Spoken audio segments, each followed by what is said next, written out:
Welcome back to Dronacharya IAS YouTube channel.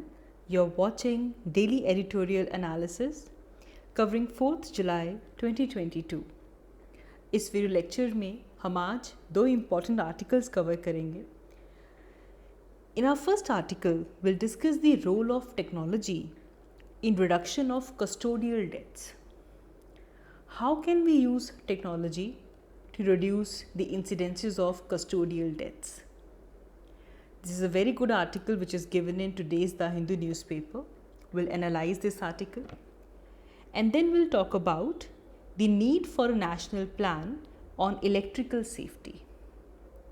So these are two important articles that we are going to cover in this video. So let's begin with our first article, the role of technology in the reduction of custodial death.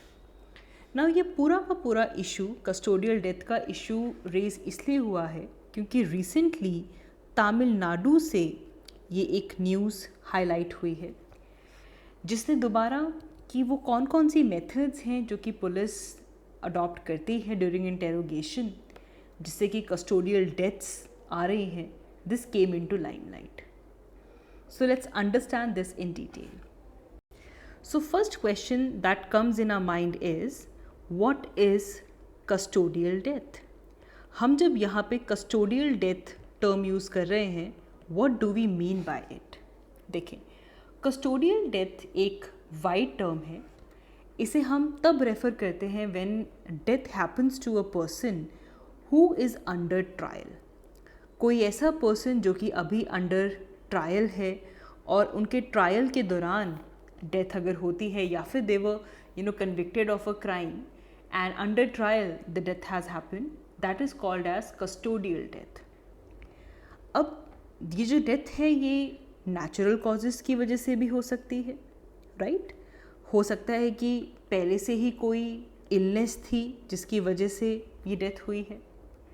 It can also happen because of let's say suicide के cases भी सामने आते हैं in case of custodial death. या फिर prisoners हैं, prisoners की आपस में कोई फाइट चल रही है और उस इन फाइटिंग के दौरान कस्टोडियल डेथ हो सकती है.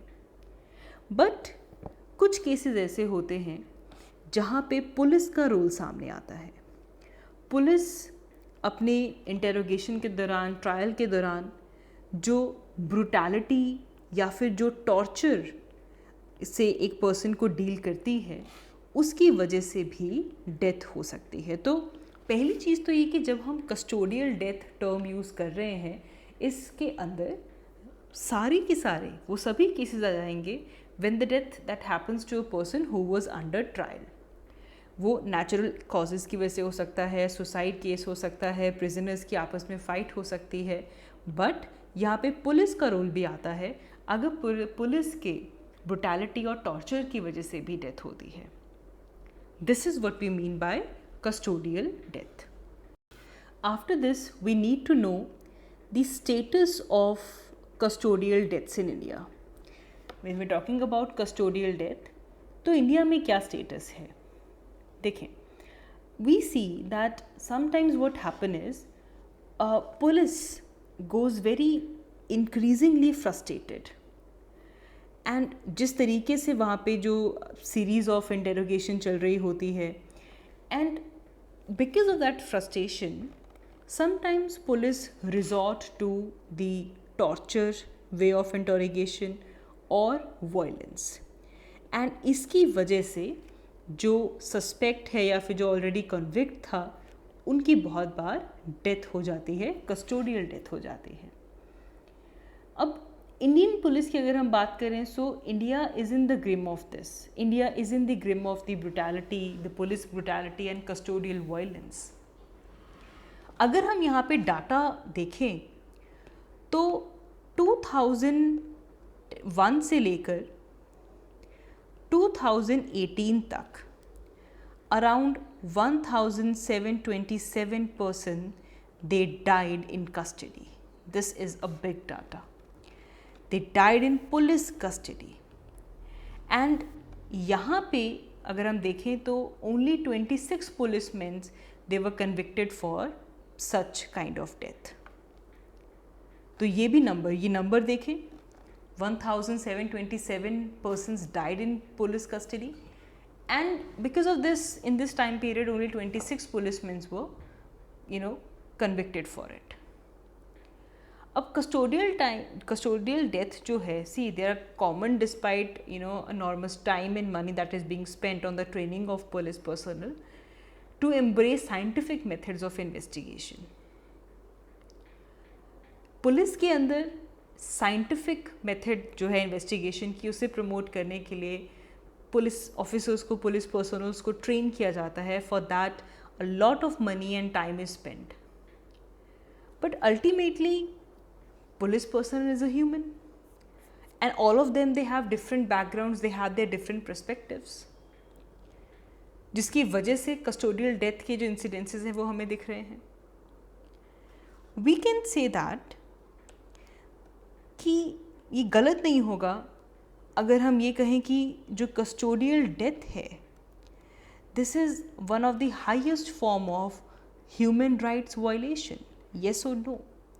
Custodial deaths being one of the highest form of human rights violation. ये सरासर हमारा जो कॉन्स्टिट्यूशन ने हमें जो राइट टू लाइफ दिया है, हमारा जो right to life and liberty है, ये सरासर इसके ऊपर एक ब्लंट अटैक है. And to deal with this, इस आर्टिकल में हमें टेक्नोलॉजी किस तरह हेल्प कर सकती है, इसे सजेस्ट किया गया है. That what could be the technological solutions. Technologically इसे हम किस तरीके से डील कर सकते हैं, that is the main gist of this article. बहुत सारे टेक्नोलॉजिकल सॉल्यूशंस ऐसे हैं जिससे कि जो कस्टोडियल डेथ्स हैं उनको प्रिवेंट किया जा सकता है. This includes body cameras. Yes, this include body cameras या फिर कुछ ऑटोमेटेड एक्सटर्नल डिफिब्रिलेटर्स लगा दिए जाएं. सो इस टेक्नोलॉजी से जो पुलिस कस्टोडियल डेथ्स हैं उन्हें आप रोक सकते हैं. अब अगर बॉडी कैमरास लगे हुए होंगे हर एक पुलिस ऑफिसर के लेबल के ऊपर, तो उनकी एक्टिविटी के लिए वो लायबल होंगे. तो इस तरीके से कोई एक्सटर्नल डिफिब्रिलेटर लेकर आकर, कोई ऑटोमेटेड डिफिब्रिलेटर लेकर आके हम पुलिस कस्टोडियल डेथ्स को कम कर सकते हैं, रोक सकते हैं. We can hold officers liable. Then जो आप देखते हैं deception detection test. Deception detection test. Now ये एक इम्पॉर्टेंट टेक्नोलॉजी है, जैसे कि जो पॉलीग्राफ लिया जाता है या फिर जो नार्को एनालिसिस किया जाता है, ब्रेन मैपिंग की जाती है, etcetera. This is very valuable in learning information, but it is only known to a criminal regarding a crime. तो जो डिसेप्शन डिटेक्शन टेस्ट हैं, ऐसी टेक्नोलॉजीज़ को डिप्लॉय करना चाहिए. जो सिर्फ और सिर्फ क्रिमिनल को पता है कि उन्होंने किस तरीके से क्राइम किया है, एनी इन्फॉर्मेशन आप उसके बारे में जान सकते हैं. देन यहीं पे डिसेप्शन डिटेक्शन टेस्ट के अंदर भी हमारे पास ब्रेन फिंगरप्रिंट प्रिंटिंग सिस्टम आता है.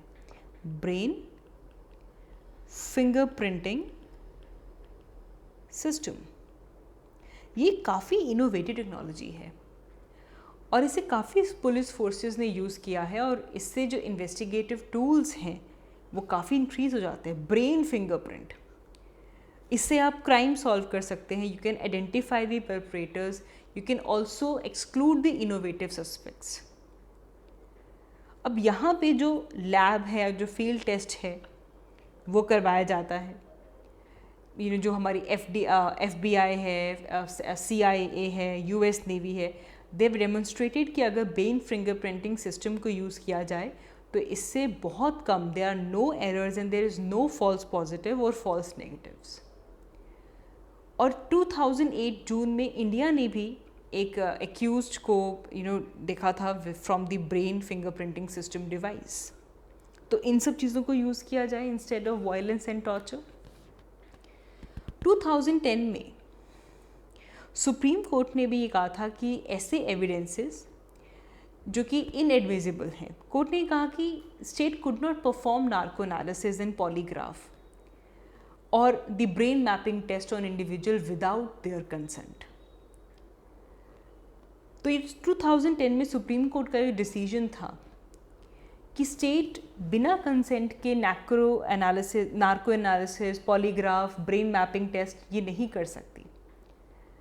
हाँ, अगर इन्फॉर्म्ड कंसेंट है तो ब्रेन फिंगरप्रिंटिंग सिस्टम के दौरान जो भी डिस्कवरी होती है, जो भी इंफॉर्मेशन आती है, that become the part of evidence.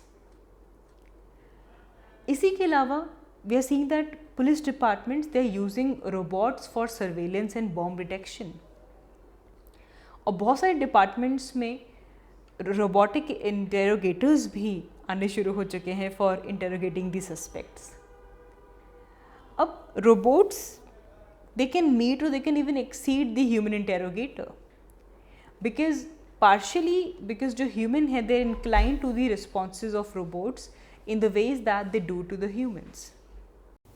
Whereas अगर हम यहाँ पे रोबोट्स की बात करें, so robots they are equipped with AI। Robots के अंदर आर्टिफिशियल इंटेलिजेंस जो है उससे इक्विप किया जाएगा and along with this they also have sensor technology. तो इन तीनों चीज़ों के साथ robot, artificial intelligence and sensor technology, तो इनको मिलाकर एक रिपोर्ट बनाई जा सकती है जिसमें कि जो सस्पेक्ट्स हैं उनकी रिपोर्ट आ सकती है। You can utilise some persuasive techniques जैसे कि कुछ flattery, shame, coercion, body language को स्ट्रेटेजिकली यहाँ पे यूज़ किया जा सकता है।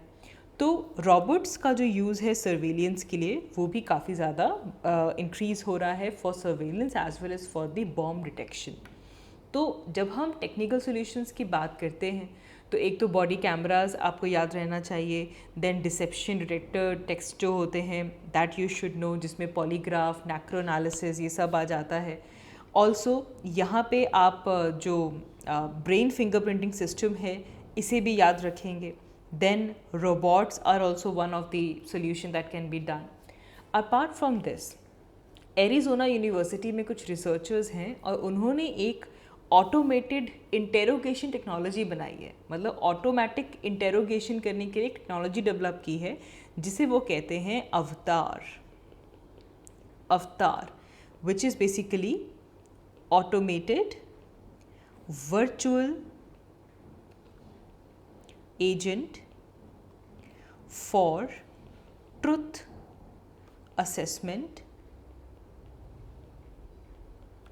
In real time.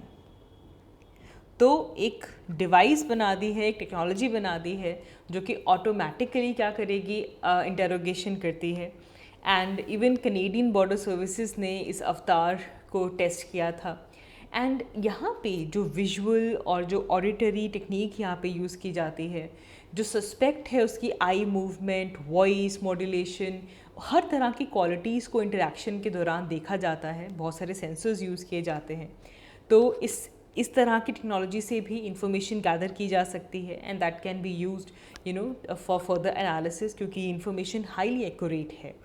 Along with this, as we said कि आर्टिफिशियल इंटेलिजेंस को यूज़ कीजिए अलॉन्ग विद मशीन लर्निंग। ये दोनों भी एक बहुत इंपॉर्टेंट टूल निकल के आ रहे हैं for interrogation, artificial intelligence and machine learning.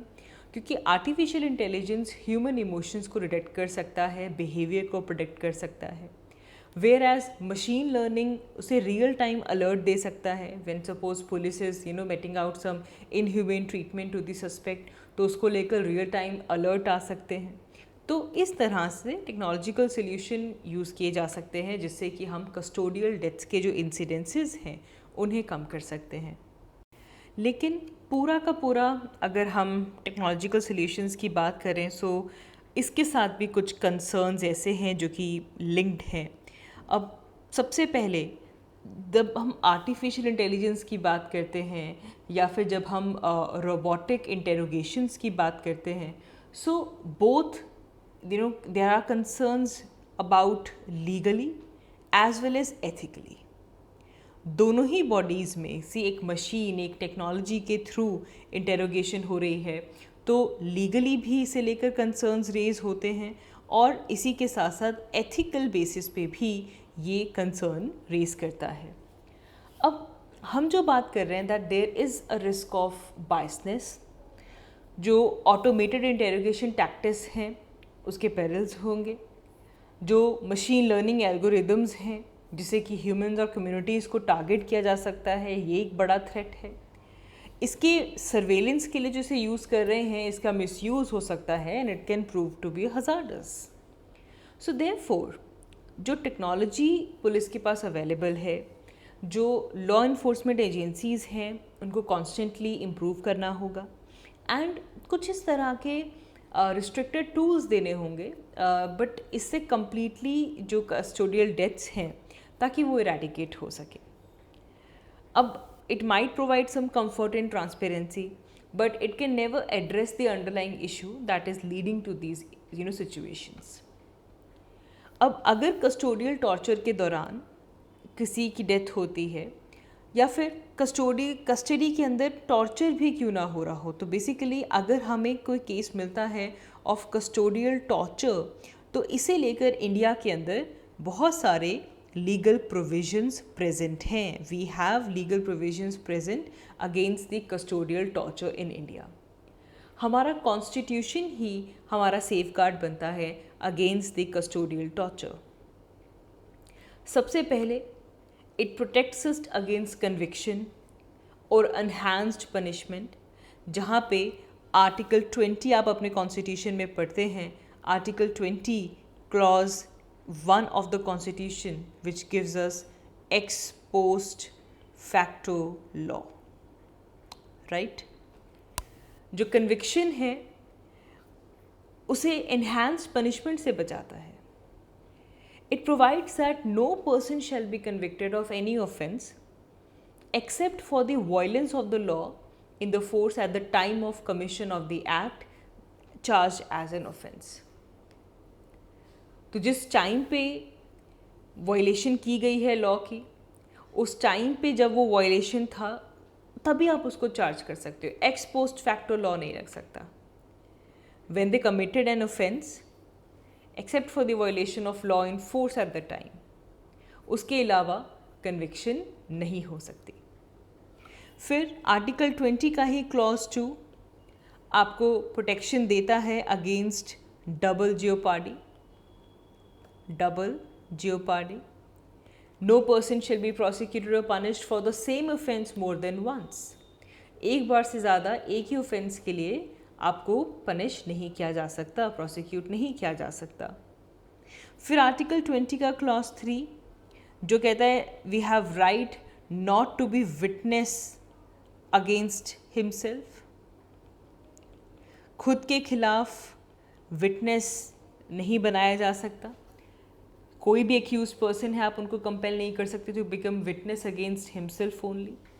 ये तो हमारा कॉन्स्टिट्यूशन आर्टिकल 20 के थ्रू हमें ये सेफ गार्ड्स देता है।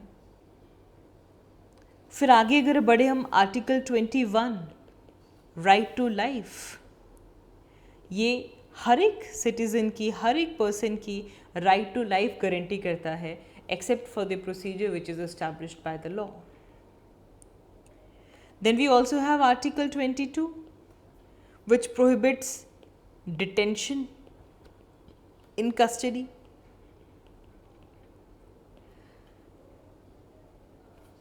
Custody में it basically prohibits detention in custody without being informed, and it gives the detainee the right to consult and to be defended by the legal practitioner of the choice. तो बिना inform किए और they have the right to consult and defend. Then similarly article 39A it provides for NALSA free legal aid. तो ये कुछ हमारे पास constitutional provisions हैं। अपार्ट फ्रॉम दिस अगर हम CRPC देखें तो CRPC के अंदर भी हमारे पास आता है सेक्शन 163, एंड यहाँ पे जो इन्वेस्टिगेटिंग ऑफिसर हैं उनको प्रोहिबिट किया गया है from making any inducement, threat और promise. under the Section 24 of Indian Evidence Act. But it also prevents the investigating officer from forcing any person to make any statement which he would like to make on his, free will. ये कुछ legal provisions भी available हैं. तो now हमने देख लिया कि technological solutions क्या हो सकते हैं, बट उनके साथ कंसर्न्स क्या जुड़े हुए हैं. Apart from that we understood कि हमारे कॉन्स्टिट्यूशन में लीगल प्रोविजंस बेसिकली हमारे इंडिया में कस्टोडियल टॉर्चर के अगेंस्ट क्या है. अल्टीमेटली अगर हम इस पूरे आर्टिकल को कंक्लूड करें तो we need to formulate a multi pronged strategy. हमें एक मल्टी प्रोंग्ड स्ट्रैटेजी की ज़रूरत है. अब इस स्ट्रैटेजी में बेसिकली हमारे जो डिसीजन मेकर्स हैं they will encompass all the legal enactments. जो टेक्नोलॉजी चाहिए, किस तरीके से अकाउंटेबिलिटी बढ़ाई जाए, ट्रेनिंग को लेकर, कम्युनिटी रिलेशंस को लेकर. So that is need to be done over here. तो एक तो हमें एक इस इशू को डील करने के लिए पहले आइडेंटिफाई भी तो करना होगा ताकि कुछ लीगल इनैक्टमेंट्स हो सके, कुछ एक्ट्स हमारे पास आएँ, कौन सी टेक्नोलॉजीज़ हम अडॉप्ट कर सकते हैं वो हम यहाँ पे देख पाएँ, किस तरीके से इस इशू को लेकर अकाउंटेबिलिटी हमें इंक्रीज़ करनी है, that we can focus on. हमारे जो इन्वेस्टिगेटिंग ऑफिसर्स हैं उनको किस तरह की ट्रेनिंग देनी है, कम्युनिटी रिलेशंस को लेकर भी यहाँ पे हमें एक स्ट्रैटेजी की ज़रूरत पड़ेगी. तो सबसे पहले तो we need to formulate this multi prong strategy. Apart from this यहाँ पे अगर हम लॉ कमीशन की बात करें, so law commission of India 2003 में उन्होंने एक प्रोपोजिशन दी थी that to change the evidence act, कि जो हमारा एविडेंस एक्ट है इसे चेंज किया जाए and to put the onus of proof on the police. कि there should not be any suspect who is tortured. इसका ओनस पुलिस के ऊपर ही डाला जाए. अपार्ट फ्रॉम दिस ऐसे पर्सनल्स जो कि इस कमांडमेंट को ब्रीच करते हैं उनके खिलाफ स्ट्रिक्ट एक्शन होना चाहिए.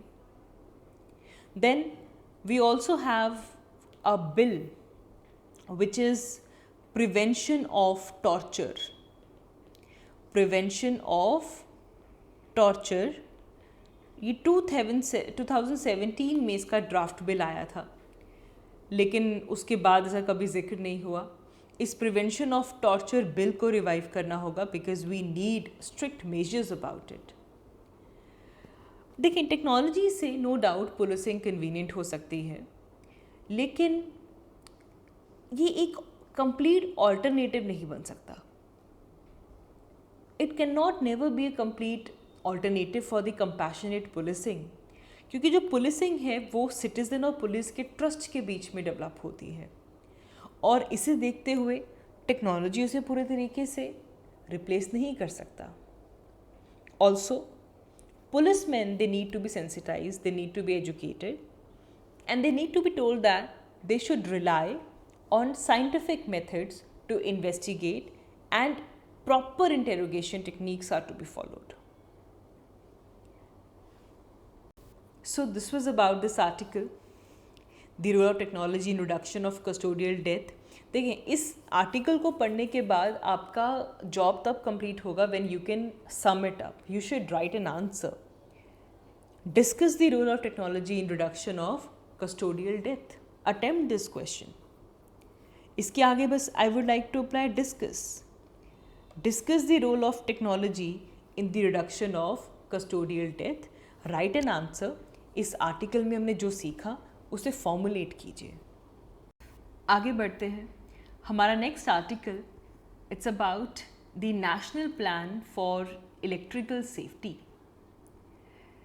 तो एज वी आर सीइंग कि इंडिया के अंदर जो पावर इंफ्रास्ट्रक्चर है इसकी काफ़ी ज़्यादा ग्रोथ हो रही है, इट्स कमेंडेबल। लेकिन इसी के साथ साथ जो इलेक्ट्रिकल सेक्टर है, जो पावर सेक्टर है, it faces a lot of problems. Electrical accidents एक बड़ा इशू यहाँ पे आता है, and for that we need to have a national plan on electrical safety.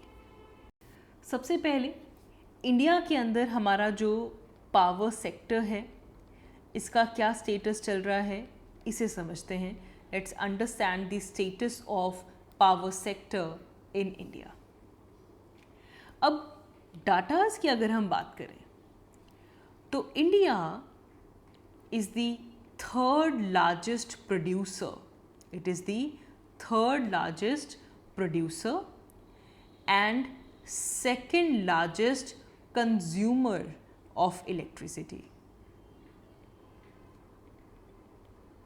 Worldwide, India third largest producer है और सेकेंड लार्जेस्ट कंज्यूमर है। एंड ऑल्सो इंडिया का जो पावर सेक्टर है it is one of the most diversified, क्योंकि यहाँ पे अगर हम हमारे सोर्सेज देखें पावर जनरेशन के तो वो बहुत ज़्यादा डाइवर्सिफाइड हैं। कन्वेंशनल सोर्सेज से लेकर, हमने हमारे लास्ट आर्टिकल के अंदर इनको डिस्कस किया था, हमारी जो लास्ट कल की जो डेली एडिटोरियल एनालिसिस की जो वीडियो थी, कन्वेंशनल सोर्सेज भी हम यूज़ कर रहे हैं, इसके साथ साथ हम नॉन कन्वेंशनल सोर्सेज भी यूज़ कर रहे हैं। आज की ही करंट अफेयर वीडियो में हमने इंडिया की largest solar floating power plant की बात की है। जो हमारा पावर सेक्टर है ये काफ़ी डाइवर्सिफाइड है। पावर जनरेशन के लिए हम कन्वेंशनल सोर्सेज भी यूज़ करते हैं और नॉन कन्वेंशनल सोर्सेज भी यूज़ करते हैं। यहीं पे अगर हम कुछ और ट्रिविया नोट करें तो विंड पावर में इंडिया 4th रैंक पे आता है, सोलर पावर में इंडिया 5th रैंक पे आता है, एंड अगर हम all over renewable power capacity देखें कि रिन्यूएबल एनर्जी को लेकर हमारी जो पावर इंस्टॉल्ड कैपेसिटी है उसके केस में we are at the 4th number. हमारी जो इंस्टॉल्ड कैपेसिटी है वो अगर हम देखें तो उसके हिसाब से हम 4th नंबर पे लाई करते हैं। ये कुछ बेसिक ट्रिविया है। एक और चीज़ देखिए, हमने हमारा रिसेंटली G20 को समझा था, तो India is only country among the G20 nations which is on track to achieve the target under Paris agreement. ये भी नोट करने वाली बात है, अभी तक G20 कंट्रीज़ में से अकेला इंडिया ऐसा है जो कि अपने ट्रैक पे है जिससे कि हम पेरिस एग्रीमेंट के जो टारगेट्स हैं उन्हें अचीव कर सकते हैं। Along with this Indian government का फोकस भी एक मोटो पे रहता है which is power for all, और इससे फर्दर जो कैपेसिटी बिल्डिंग है इंडिया के अंदर पावर को लेकर वो काफ़ी बढ़ चुकी है। एज ऑफ जनवरी 2022 इंडिया के अंदर हमारी जो इंस्टॉल्ड कैपेसिटी है and specially installed renewable energy की जो कैपेसिटी है दैट इज़ अराउंड 38.56%। हमारी ओवरऑल पावर कैपेसिटी में से 38.56% हमारी रिन्यूएबल एनर्जी की इंस्टॉल्ड कैपेसिटी है। एंड पावर सेक्टर के लिए FDI इनफ्लो भी आ रहा है। टोटल FDI इनफ्लो इंडिया में जितना हुआ उसका 2.77% सिर्फ और सिर्फ किसके लिए आया? पावर सेक्टर के लिए आया। तो इंडिया का पावर सेक्टर का स्टेटस हम इन फैक्ट से समझ सकते हैं। अभी इसे लेकर हमारी जो सेंट्रल इलेक्ट्रिकल अथॉरिटी है उन्होंने भी एस्टिमेट किया है कि हमारी जो पावर रिक्वायरमेंट है it can grow to 817 gigawatts by 2030। And इसी चीज़ को लेकर गवर्नमेंट हमारी रिन्यूएबल एनर्जी कैपेसिटी को 500 गीगावाट्स बाय 2030 अचीव करना चाहती है। तो यहाँ पे अगर हम हमारा बेसिक समझें तो क्या हम बोल सकते हैं कि इंडिया में पावर की जो डिमांड है वो लगातार ग्रो होती जा रही है? We have this growing demand. अच्छा, ये हमें कैसे पता चलता है? अभी हमने ये कहा कि इंडिया थर्ड लार्जेस्ट प्रोड्यूसर है, हाँ। फिर हमने कहा कि इंडिया सेकेंड लार्जेस्ट कंज्यूमर है। हमारी इंस्टॉल्ड कैपेसिटी हम देख रहे हैं। अब इंडिया के लिए हमारी जो पॉपुलेशन ग्रो कर रही है, इसी के साथ साथ जो इलेक्ट्रिफिकेशन है वो भी इंक्रीज़ हो रही है, पर कैपिटा यूसेज भी बढ़ रही है, तो इससे जो डिमांड है वो फर्दर इंक्रीज़ हो रही है। तो एक चीज़ तो ये है कि हम जब पावर सेक्टर की बात करते हैं, so the demand is growing. Demand grow करने के साथ साथ we also have some attractive opportunities as well. We have some attractive opportunity. अब वो हमें कैसे पता चलता है? Now for that we can refer to our budget. Budget में गवर्नमेंट ने सॉवरेन ग्रीन बॉन्ड्स इशू किए थे। हमने इसे डिस्कस किया था। अगर आप प्रीवियस करंट अफेयर वीडियोस देखेंगे तो फेब्रुअरी मंथ में बजट के टाइम पे we talked about sovereign green bonds. इसी के साथ साथ एनर्जी स्टोरेज सिस्टम के लिए इंफ्रास्ट्रक्चर को बिल्डअप किया जा रहा है। इसके लिए ग्रिड स्केल लेवल पे बैटरी सिस्टम्स इंस्टॉल किए जा रहे हैं। इसी बजट में काफ़ी एलोकेशन की गई थी फॉर द PLI स्कीम, जिससे कि जो सोलर मॉड्यूल्स की मैन्युफैक्चरिंग है वो बढ़ सके। तो यस, डिमांड भी बढ़ रही है, लेकिन डिमांड बढ़ने के साथ साथ अपॉर्चुनिटीज़ भी हैं। अपॉर्चुनिटी इन दोनों को देखें तो for that we need policy support, और हमारे पावर सेक्टर को पॉलिसी सपोर्ट भी मिल रहा है। जैसे कि 100% FDI अलाउ किया गया है in the power sector, and जिसकी वजह से पावर सेक्टर के अंदर FDI का इनफ्लो काफ़ी बढ़ा। फिर we have some schemes like Deen Dayal Upadhyaya Gram Jyoti Yojana. We also have integrated power development scheme. इन दोनों से ही इंडिया के अंदर जो इलेक्ट्रिफिकेशन है उसे हम इंक्रीज़ करना चाहते हैं। Then we are also seeing higher infrastructure. Power sector को लेकर हमारे पास इन्वेस्टमेंट भी काफ़ी हो रही है, investment for developing the infrastructure.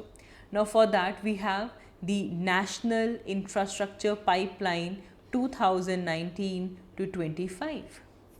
ये एनर्जी सेक्टर प्रोजेक्ट के ऊपर अकाउंट करता है और जिसमें इसका हाईएस्ट शेयर 24% है। FDI इनफ्लो भी बढ़ रहा है, इन्वेस्टमेंट आ रही है, पॉलिसी सपोर्ट है, इंडिया में अपॉर्चुनिटीज़ हैं, डिमांड बढ़ रही है। So that shows the entire picture of the power sector in India. अब फिर नेक्स्ट क्वेश्चन आता है कि ठीक है, फिर इंडिया में इलेक्ट्रिसिटी सेक्टर की प्रॉब्लम्स क्या हैं ना। अब जब हम यहाँ पे प्रॉब्लम्स की बात करते हैं कि हमारे पावर सेक्टर में, हमारे इलेक्ट्रिसिटी सेक्टर की प्रॉब्लम्स क्या हैं, तो पहली प्रॉब्लम आती है दी इलेक्ट्रिकल एक्सीडेंट्स। इलेक्ट्रिकल एक्सीडेंट्स का जो रेट है, जो इंसिडेंट्स है, वो लगातार इंक्रीज़ होता जा रहा है। एंड यहाँ पे प्रॉब्लम ये है कि it has received sufficient attention from those who plan, regulate and operate the electricity sector. अगर हम यहाँ पे नेशनल क्राइम रिकॉर्ड्स ब्यूरो का डाटा देखें तो इंडिया में इलेक्ट्रिकल शॉक की वजह से होने वाली डेथ्स, इलेक्ट्रिकल शॉक की वजह से जो होने वाली डेथ्स हैं, इनका जो इंसिडेंसेस हैं, इलेक्ट्रिकल शॉक हो या फिर इलेक्ट्रिकल शॉक की वजह से फायर इंड्यूस हुई हो, दैट इंक्लूड्स 1.13 डेथ्स पर lakh of the population in 2020. And people who actually died due to electrical accidents, over 90% of them are general public. Mostly जो इलेक्ट्रिकल एक्सीडेंट्स होते हैं ये मेनली रूरल एरियाज़ में होते हैं। जो डिस्ट्रीब्यूशन सिस्टम है, जो नॉन इंडस्ट्रियल कंज्यूमर लोकेशंस हैं, वहाँ पे मेनली ये एक्सीडेंट्स होते हैं। And the most fatal of these accidents they occur at the distribution networks, जैसे कि 11 kV या फिर लो टेंशन सिस्टम्स जहाँ पे हैं, जहाँ पे लो टेंशन कंज्यूमर लोकेशंस हैं, वहाँ पे सबसे ज़्यादा फेटलिटीज़ होती हैं। अब जो इमीडिएट कॉज इस तरह के एक्सीडेंट्स का होता है that is electrocution, that is accidental contact with the life conductor, जो कि बेसिकली इलेक्ट्रिकल फॉल्ट्स की वजह से होता है। एंड इसका रूट कॉज अगर हम देखें that is poor designing, construction, adequate maintenance, inadequate protection system, lack of safety awareness, इन सब की वजह से इलेक्ट्रिकल एक्सीडेंसेस बढ़ते जा रहे हैं। ऑल्सो हमारे पास कोई नेशनल लेवल या फिर स्टेट लेवल के ऊपर कोई स्टेट पॉलिसीज़ नहीं है, नेशनल या फिर स्टेट पॉलिसीज़ नहीं हैं जिससे कि हमें इस रिगार्ड में कोई टारगेट मिले, कोई रिसोर्स एलोकेशन मिले जिससे कि सेफ्टी के ऊपर काम किया जा सके, इलेक्ट्रिकल सेफ्टी के ऊपर, तो ये प्रेजेंट नहीं है। अब क्योंकि नेशनल और स्टेट लेवल पे पॉलिसी नहीं है तो इसीलिए इलेक्ट्रिकल सेफ्टी के लिए रिसोर्स एलोकेशन नहीं है। ये एक बड़ा गैप है यहाँ पे। अब कुछ केसेस में अगर रिसोर्स एलोकेट किए जाते हैं तो usually they are under utilized या फिर उनका बहुत ही स्मॉल पोर्शन जो है वो स्पेंड किया जाता है। So what is the issue in following the safety regulations? तो हम जब सेफ्टी रेगुलेशंस की बात करते हैं तो यहाँ पे सबसे पहले आता है कि सेफ्टी रेगुलेशंस प्रिपेयर किसने की हैं। So security regulations are prepared by central electrical authority, and इन्होंने जो सेफ्टी रेगुलेशंस प्रिपेयर की हैं, जितने भी इलेक्ट्रिकल यूटिलिटीज़ हैं, they are expected to follow this, but there are no mechanism to ensure that the utilities are following them or not. The distributive companies हैं, they're expected to have the safety officers. उन distributive companies के safety officers की ये duty है कि वो जाके check करें, पीरियडिकली सेफ्टी ऑडिट्स करें। सेफ्टी ऑफिसर अगर होगा तो वो ऑडिट्स करेगा, चेक करेगा, but they are not done because जो रेवेन्यू कलेक्शन है या फिर जो फॉल्ट रिपेयर्स होती हैं, these are the high priorities for the companies. तो डिस्ट्रीब्यूटिव कंपनीज सेफ्टी ऑफिसर्स और ये जो पीरियडिक सेफ्टी ऑडिट्स हैं ये करवाती ही नहीं है। इसके अलावा जो स्टेट्स में इलेक्ट्रिकल इंस्पेक्टर्स होते हैं, वी हैव इलेक्ट्रिकल इंस्पेक्टर्स। इनका काम क्या है कि जो कनेक्शंस हैं ये इनको अप्रूव करते हैं या फिर they provide license to the electrician, and अगर कहीं पे कोई एक्सीडेंट हुआ है तो उसकी वो इंक्वायरी करते हैं। But the electrical inspectors in the states they are understaffed, जिसकी वजह से connection allocation, license to the electricians, inquiries on the accidents, ये सब उतना एफिशिएंटली नहीं हो पाता। अब जो सेफ्टी प्रोफेशनल्स हैं उनका फोकस रहता है इंडस्ट्रियल सेफ्टी के ऊपर, उनका एस्पेक्ट रूरल पब्लिक की सेफ्टी पे नहीं जाता। But there are very well meaning grass root level organization जो रूरल एरियाज़ पे ग्रास रूट लेवल पे जो एक्सीडेंटल विक्टिम्स हैं उनके ऊपर फोकस करते हैं। बट यहाँ पे भी एक्सीडेंटल विक्टिम्स के ऊपर फोकस किया जाता है, एक्सीडेंट प्रिवेंशन के ऊपर काम नहीं किया जाता। That is why we are saying कि we need a national plan for electrical safety.